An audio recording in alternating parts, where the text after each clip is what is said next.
Ella's Law in the UK. Ella's Law. Excerpts from a Guardian interview with Ella Adukisi-Debrah's mother Rosamund, published February 10, 2023, on the occasion of the 10-year anniversary of Ella's death from air pollution in London, England on February 15, 2013. Remember me, Ella's Law would be fitting legacy after London air pollution death, says mother. Rosamund Kisi-Debrah's daughter died 10 years ago. Now the government must do the honorable thing, she says. In the 10 years since she lost her daughter, Kisi-Debrah has become a compelling advocate for cleaner air. She is driving the proposed Ella's Law in the UK Parliament and is a World Health Organization advocate, while also keeping the memory of Ella as a lively, smart and musical girl alive. Kisi-Debrah was made CBE in the New Year's Honours list. Nothing ever makes up for Ella's death, Kisi-Debrah said in an interview.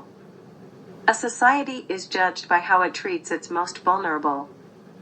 Kisi-Debrah has become both passionate and knowledgeable. 250,000 children in London have asthma. Rosamund Kisi-Debrah, when I talk to people, yes, they care about the cost of living, but they also care about the air that they are breathing.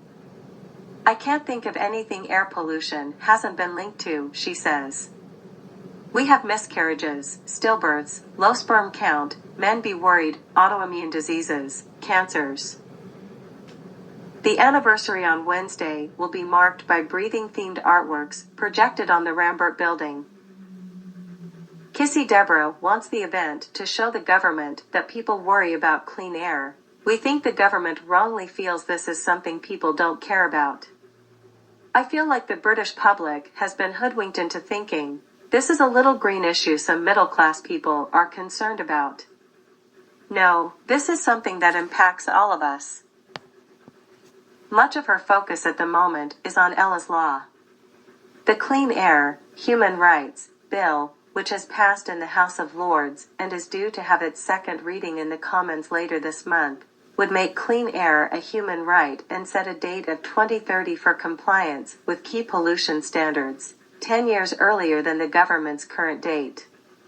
Between 2030 and 2040, the premature deaths caused by dirty air would equal 300,000, Kisi-Debrah said. The UK could adopt Ella's Law in her memory, Kisi-Debrah says. That would be a fitting way to remember her, rather than saying, we're thinking of the family on that day. That's nice, but it's not going to change anything, is it?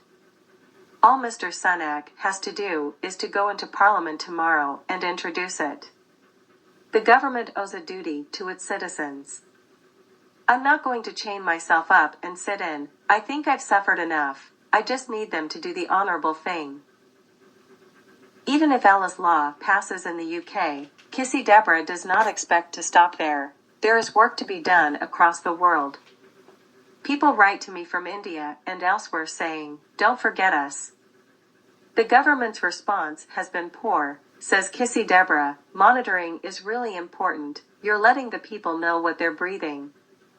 And when people are repeatedly coming in with asthma attacks, doctors should go, what's your postcode, to check air pollution levels. Ella Adukisi-Debrah. Excerpts from a December 20, 2021 BBC article about Ella Adukisi-Debrah's February 15, 2013 death are below.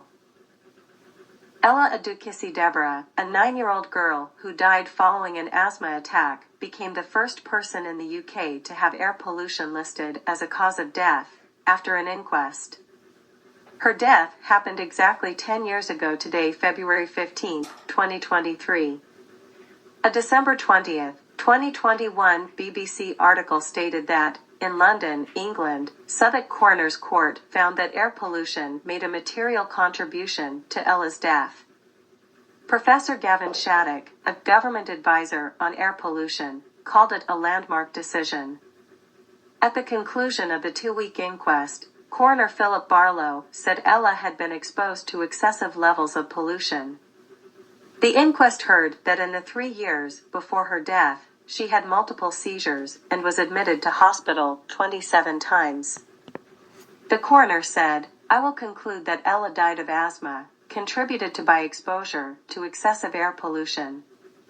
Ella was first taken to hospital in 2010 after a coughing fit, her mother Rosamund, a Duquesne Deborah, had told the inquest. As a 6-year-old, Ella had to be placed in a medically induced coma for 3 days to try to stabilize her condition.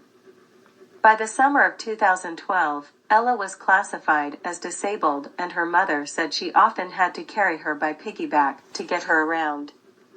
Ella died in the early hours of February 15, 2013, following a severe asthma attack.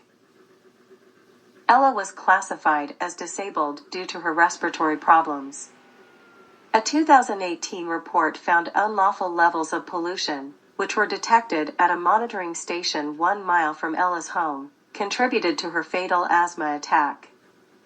The report's author, Professor Sir Stephen Holgate, said Ella had been living on a knife edge in the months before her death. The inquest heard Ella's family did not know of the risks posed by air pollution. Analysis by Roger Harabin, BBC Environment Analyst. This is an historic verdict. Typically, experts refer to air pollution being associated with premature deaths because they can't be sure any one individual's death was caused or partly caused by dirty air. This case pins Ella's untimely death partly onto the air she breathed. It will heighten the debate about social equity in the UK. Ahead of the conclusion of the inquest, Arnold Schwarzenegger wrote to Ms. Duquesne Deborah, calling her a hero. The Hollywood actor and former governor of California, who has long been an advocate for better clean air standards, thanked her for exposing air pollution for the killer it is. Seismic Shift Professor Shattuck, who leads Exeter University's Data Science Department, said he hoped the inquest ruling makes improving the air we breathe easier to achieve in the future. "It's just regrettable it's taken this case to achieve it," he added. Sadiq Khan, who as mayor of London was named as an interested party in the inquest, called the result a landmark moment. Khan said, "Today must be a turning point so that other families do not have to suffer the same heartbreak as Ella's family. Ministers and the previous mayor have acted too slowly in the past, but they must now learn the lessons from the coroner's ruling."